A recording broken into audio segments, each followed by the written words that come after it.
జగన్ అంటే మాజీ ముఖ్యమంత్రి. ఆయనకి జెడ్+ కేటగిరీ సెక్యూరిటీ అయితే లేదు.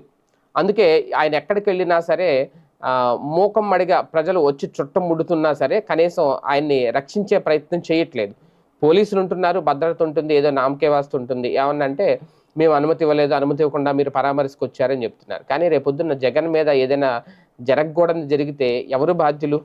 ఈ నేపథ్యంలోనే అలాగని చెప్పి ఒక మాజీ ముఖ్యమంత్రికి రక్షణ కల్పించే కనీస బాధ్యత ప్రభుత్వం మీద లేదా అనేది కూడా ఇక్కడ ఒక ప్రశ్న.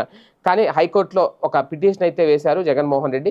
తనకు జెడ్+ భద్రత కల్పించాలి అనేది సిఆర్పిఎఫ్తో కానీ అలాగే ఎన్ఎస్జితో కానీ తనకు జెడ్+ భద్రత కల్పించేలా కేంద్రాన్ని ఆదేశించాలని కోరుతూ మాజీ సీఎం జగన్ హైకోర్టులో వ్యాజ్యం వేశారు. తనకు ప్రాణహాని ఉంది అని చెప్పి తాజాగా మదింపు చేసి జెడ్+ భద్రతను పునరుద్ధరించాలి అన్నారు.